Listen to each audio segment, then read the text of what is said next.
Yo, what is going on, guys? Scindo here, and today we're going to be doing my top 5 melee weapons. And the reason I'm not doing secondaries because I only have 4 secondaries, and one of them is pretty decent, Sonic War, and 2 of them scale late game, and one's just completely bad. So this is why I'm not doing the secondaries. I'll do that later in the future when I get more secondaries, but I have a ton of melee weapons, and I'm going to show you guys what my favorite are. Coming in at number 5, we have the Dual Ichor. The Dual Ichor is a 25% crit with, uh, with, if given, you can have a 5.7 crit multiplier. It has a base of 3 times, so you can definitely see why this weapon, it can scale pretty late game. I use Swirling Tiger. You could use Crossing Snakes. I personally don't like this stance. Swirling Tiger just gives me more mobility and it doesn't restrict as much movement. So, but here's the build. Explode Strike is basically going to be in every single one of my weapons. So, Blood Rush body count with Pressure Point. Berserker, because it's a crit weapon, and Fury. So once I get Prime Fury, I can't wait till I get Prime Fury, but one day. Just one day. Okay, next we under number 4 spot, I have the Galatine. The Galatine was one of my favorite weapons. It's always been a favorite. And Cleaving Whirlwind, in my opinion, is just a little bit better than Tempo Royale for damage-wise, but Tempo Royale beats it in fun factor. Blood Rush body count, because 10% crit chance is great for a weapon like this. In Berserker, you could basically stack everything like this. I have Jagged Edge and Buzzkill for the extra slash. As you can see, I have over 1,000 with Spoiled Strike, Pressure Point, and Fury. Our number 3 spot was going to be the Scindo Prime. Scindo Prime just deals so much damage overall. This is a nice weapon to have. Definitely put a Forma in the stop. In the stance slot to put in cleaving or tempo. But I'm using a Rending Crane. Blood Rush body count, because this thing has a nice 20% crit chance.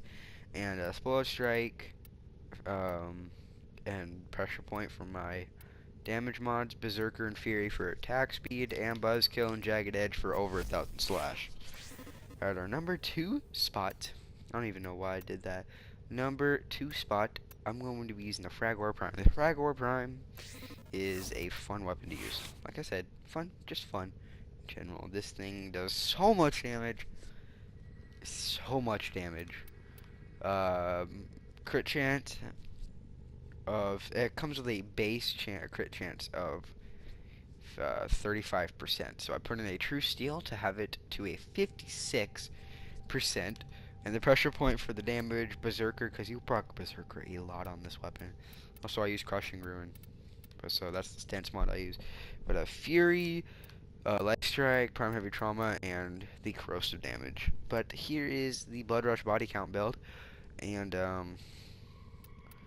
this basically red crits at ×2 the ×2 combo, but Spoiled Strike, Fury, Pressure Point, and Organ Shatter for the extra crit damage for the 4.8 times.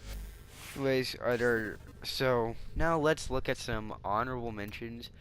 We have the Karist. The Karist is a good Ash Fatal teleport weapon with covert lethality. It's great. I don't even know why I have the parry in there, but covert lethality is such a good thing, and yeah. But this is a good Ash Fatal teleport weapon because it gives you extra damage with the covert lethality. So the Lycion, the reason I didn't put it in here because it has garbage crit. Like, it has garbage crit, like only 5%. And I'm a guy for crit, so I put, just because of how obsessed I am, I did Blood Rush body count with Berserker. But if I would definitely get you guys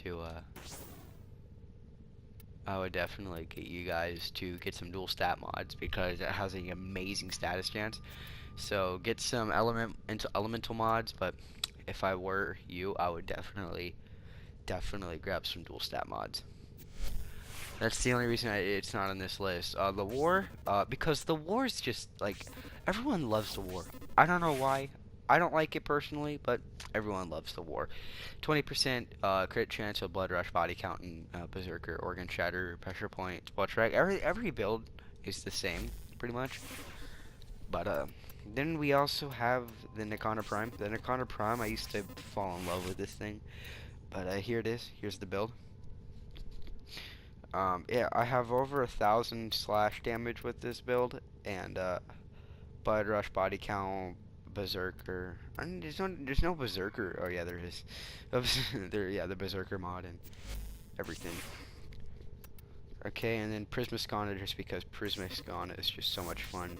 It's another honorable mention. Minus 8? What the? Fucking. Yeah, there it is. There's the actual build right there. Because the reason for this. Shut up, Lotus. Anyways, the reason for this is because it has access to Bright Purity, so it can give you that corrosive proc and everything. So it's a good weapon overall with 20% crit chance. Oh, sorry. Our number one spot is going to be the Broken War. The Broken War is a fun weapon, high damage weapon, and fast attacking weapon. 1.10 attack speed with Bold Strike and Fury on. So here's the build, Vengeful Revenant, because you need Crimson Dervish when you have such a high damaging single sword. So yeah, this is the build, Jagged Edge Buzzkill for the extra slash, Fury for the Fury and Berserker, because it has 50% crit chance, which is good enough for me to put on a nice crit build. And Spoiled Strike for the extra damage, same thing with Pressure Point. Anyways, that's going to be my top 5 melees plus some honorable mentions. Hope you guys enjoyed the video. Please leave a like and possibly subscribe. It would make my day, and peace out.